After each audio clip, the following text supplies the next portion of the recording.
The crystalline halls of the Velkari royal palace shimmered with bioluminescent patterns that would have mesmerized any human, if humans were welcome there. They weren't.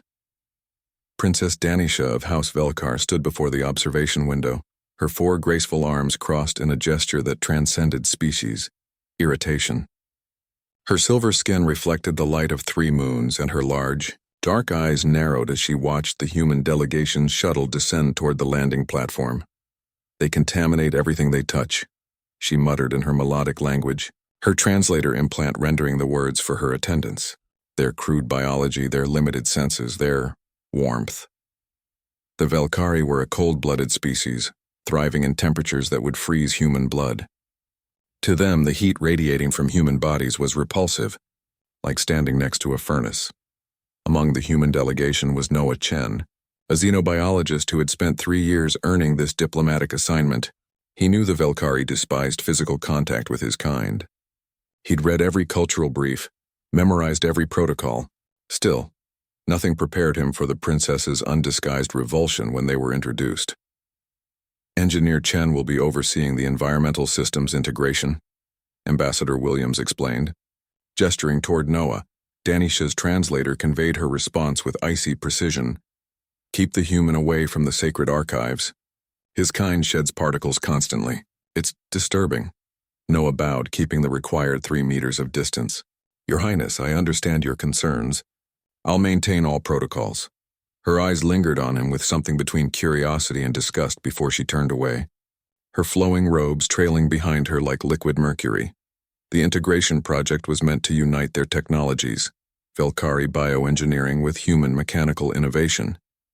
But cooperation was difficult when one species found the other's presence physically repellent. Noah worked mostly through intermediaries, his designs implemented by Velkari technicians who wore thermal suits to avoid feeling his residual body heat on the equipment. 3 weeks into the project, Noah was running diagnostics in the lower engineering sector when the station shuddered. Alarms screamed in frequencies that hurt his ears. The Velkari heard them as gentle warnings. Red emergency lights flooded the corridors. "Reactor containment failure in Sector 7. His comm device translated the automated message. "Quantum cascade imminent. Evacuate immediately." Noah's blood ran cold, not from fear of the cold, but from the realization. Sector 7 housed the royal archives. Princess Danisha had mentioned touring them today.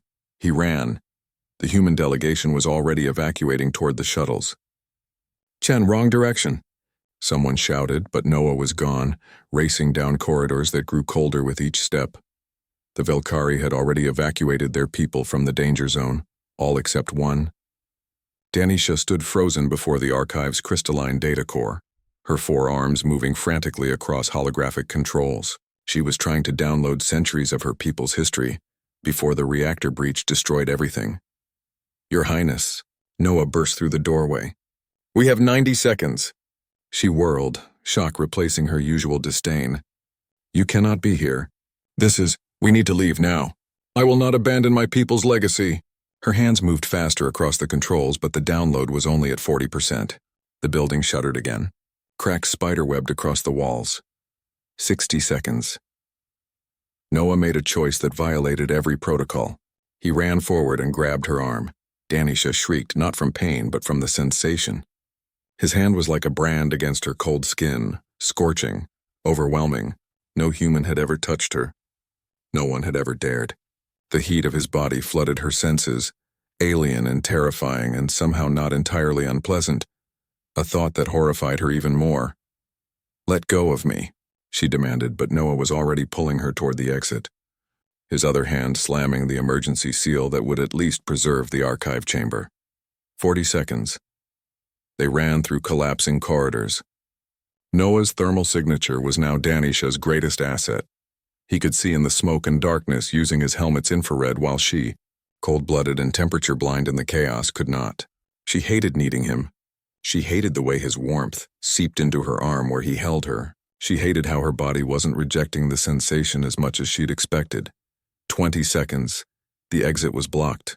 A support beam had collapsed, leaving only a gap near the ceiling, too high for either of them alone. Noah didn't hesitate. He lifted her, his arms burning against her waist, boosting her toward the opening. She pulled herself through, then reached back. "Your hand," she commanded. 10 seconds. Their hands clasped, hot meeting cold, and she pulled with all 4 arms while he scrambled up the debris. They tumbled through together as the reactor breach erupted behind them, the blast doors slamming shut automatically. The shock wave threw them both against the far wall. When the emergency lights flickered back on, they lay there in the evacuated corridor, breathing hard. Noah's hand was still holding hers. Denisha stared at their joined hands, his tan skin against her silver, his warmth bleeding into her cold flesh. For the first time, she didn't pull away.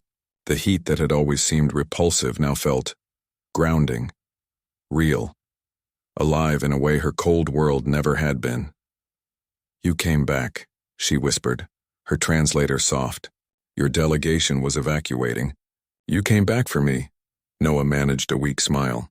The cultural brief said Velkari royalty were worth approximately 30 human engineers. Seemed like a good trade. Despite everything, she laughed, a sound like wind chimes.